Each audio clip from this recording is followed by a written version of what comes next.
Sebenarnya ini menjadi harapan bersama, harapan warga Kota Surabaya begitu kan untuk bisa memiliki bangunan-bangunan cagar budaya yang sungguh mendapatkan perhatian khusus, terawat dengan baik dan tentunya sepertinya sudah dijabarkan oleh narasumber saya tadi, ini bisa menjadi sebuah sarana edukasi untuk generasi-generasi yang ada di bawah kita begitu ya. Dan besar harapan kita juga warga Kota Surabaya untuk bisa terus mendorong begitu wakil rakyat kita, salah satunya mungkin yang hadir di studio BBS TV untuk hari ini begitu ya. Kita ingin loh Pak, sebenarnya ini akan Bapak teruskan dalam arti langkah-langkah untuk bisa menuju apa yang menjadi keinginan kita tadi Pak Cucu. Berarti seperti apa ini step awal yang bisa kita harapkan di sana Pak? Step awal yang pasti kita akan membuat perda itu ya diselesaikan ketika perda itu sudah Targetnya kapan sih Pak Cucu untuk perda yang akan mengalami banyak perubahan tadi Pak Cucu?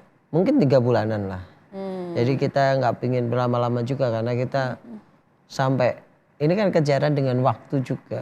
Kalau kita semakin memperlama perda cagar budaya, maka bangunan cagar budaya yang ada di Kota Surabaya kan mereka juga tergerus juga. Tergerus, jadi betul. kita mau tidak mau kita harus cepat dan saya rasa Kota Surabaya yang smart city harusnya bisa menampung semuanya itu. Contohnya kami fraksi berkeinginan bahwa ada datanya itu dibuat seperti kalau kita memetakan ya MBR berapa atau berapa. Kalau lah itu ditaruh di website Kota Surabaya, jadi juga sarana pendidikan. Kalau bisa dimasukkan juga di Dinas Pendidikan Kota Surabaya untuk kearifan lokalnya. Bagaimana bisa mengenalkan siswa SD, SMP, itu kan di naungannya kota ya. Siswa SD, SMP untuk bisa mencari cagar budaya di sekitarnya, menceritakan cagar budaya di sekitarnya itu apa, dan itu menjadi khasana juga buat adik-adik.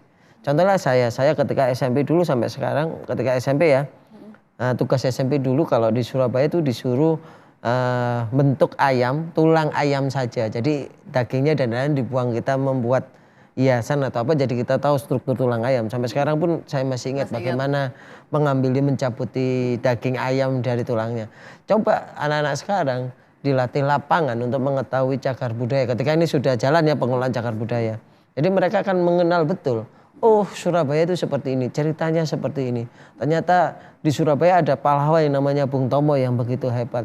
Di Surabaya ada namanya Cak Durasim yang waktu itu sampai dihukum mati. Mereka belajarnya bukan secara tekstual. Betul, gitu ya, tapi betul. Langsung mengenal. Jadi sekarang rumah Bung Karno dibuka. Jadi mengenal betul. Jadi bukan karena sama-sama merah saya promosi enggak ya. Tapi karena kita meneladani dia sebagai founding father ya. Jadi bagaimana anak-anak SD bisa tahu secara pasti kelahiran proklamator kita di situ. Jadi mereka, oh ternyata Pak Soekarno itu asli Surabaya. Oh rumahnya seperti ini. Jadi kita bisa membayangkan sendiri. Habis dari situ ke rumah Hos Cakraminoto, ke Musola Dukur Atas. Jadi kan tahu sejarah benar kota Surabaya. Oh begini ya. Baik. Jadi Pak Cucu, harus dibuat grand design yang bagus. ini memang sangat dinantikan. Semoga ini bisa segera terlaksana sesuai dengan yang kita harapkan bersama. Tadi dikatakan perdanya dulu lah kita rampungkan 3 bulan ke depan. Baru nanti langkah-langkah berikutnya itu akan coba disusun oleh bapak-bapak yang ada di Dewan begitu ya. Yang nantinya akan coba diimplementasikan oleh dinas terkait. Dan sebagai closing statement Pak Cucu, saya ingin mendapatkan hal baru dari Anda. Ini kalau sudah berbicara soal Komisi D, adakah mungkin hal-hal baru yang berkaitan di Komisi D yang itu menjadi sesuatu yang baru yang bisa kita share untuk pemirsa BBS TV, Pak Cucu? Kalau Komisi D saat ini kan kita memang sedang mengawal. Fokus di apa ya Pak? Fokus PPDB. PPDB ya, oke. Iya, jadi fokus PPDB kita mengawal betul-betul program dari PPDB. Kalau dulu di awal server dan sebagainya masih menjadi problem, sekarang sebenarnya sudah tidak ya? Sepertinya sudah tidak ada komplain ke saya, hanya cuma sekitar 1-2 masalah nggak bisa nginput, itu kan teknis ya. Jadi enggak secara keseluruhan. Kalau dulu kan titik dan lain-lain. Kemarin itu hanya 1 orang dari Sukomanunggal dia komplain nggak bisa masukkan putrinya. Terus kemudian saya sambungkan dia dinas terkait, kemudian dibimbing sama timnya ya saya tanya sudah bisa daftar. Jadi ini kita mengawal betul PPDB. Dan yang alhamdulillah tadi saya coba ke rumah sakit PDH, saya cek ke sana ternyata pandemi kayaknya sudah berlalu. Jadi kalau di luar sana ada yang menyebutkan semakin ada peningkatan lagi untuk varian baru ini, Kota Surabaya masih tergolong aman ya Pak? Aman, insya Allah aman lah. Tapi kesiapan kita ketika itu ada perubahan atau lonjakan sedikit saja, yang Anda lihat seperti apa Pak Cucu? Kesiapan sudah disiapkan mulai RAPBD 2022. Oke. Jadi 2022 itu kita tanya ketika nanti besok seperti ini. Waktu itu kadisnya masih Bu Feni ya, Bu Feni sekarang kan ganti ke Bu Wiwi ya, sorry kok Bu Wiwi. Ya gadis yang baru lah, yang gadis yang baru. Jadi sudah disiapkan dari awal. Saya tanya obat-obat itu sudah disiapkan, sistem oksigen juga sudah siap. Jadi kita tidak meminta, Ya, tetapi yang tapi kita penting harus preventif. mewaspadai, betul. Belum lagi relawan Surabaya memanggil ya, contohnya di Kecamatan Sawaan di bawah pimpinan Pak Yunus. Itu relawannya sampai sekarang masih bekerja yang membantu puskesmas ketika ada vaksin, ketika ada apa-apa. Jadi teman-teman relawan ini sudah ditata sedemikian rupa di kecamatan. Oke, baik. Jadi contohnya ketika badai dulu datang, teman-teman relawan itu ada yang sudah apa istilahnya ambil oksigen, ada yang ngambil pasien. Jadi dokter itu memang dikhususkan hanya di puskesmas.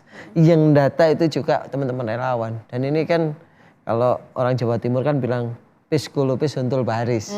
Jadi benar-benar diberlakukan di kota Surabaya waktu itu. Dan ketika saya tanya dinas kesehatan juga prepare-nya sudah luar biasa. Masya Allah, semoga ini Ya. akan menjadi kabar baik juga untuk warga kota Surabaya. Karena ketika kita diberikan sebuah ruang untuk bisa berdiskusi secara langsung bersama dengan wakil rakyat kita, Siap. ini tentunya akan bisa mendapatkan begitu ya. Oh ini jawaban untuk apa yang tengah mereka cari, Pak Cucu. Dan salah satunya di hari ini kita sudah berdiskusi tentang cagar budaya di kota Surabaya. Boleh. Betul. Jadi gini, Ada lagi kalau yang ditambahkan, Pak? Kalau kami PS ini kan bagaimana menjangkau teman-teman. Jadi mulai tahun 2017 sampai sekarang saya nggak pernah ganti nomor. Jadi ketika saya reses saya mesti bagi-bagi nomor. Atau kalau memang pemirsa mau menghubungi saya ketika ada masalah cukup DM saja di IG, nanti saya berikan nomor pribadi saya. Terus saya berikan juga melalui banyak sekali Mbak. Jadi yang saya bilang tadi tentang PBDB itu dapatnya ya dari DM Instagram. Pak saya daftar sebenarnya.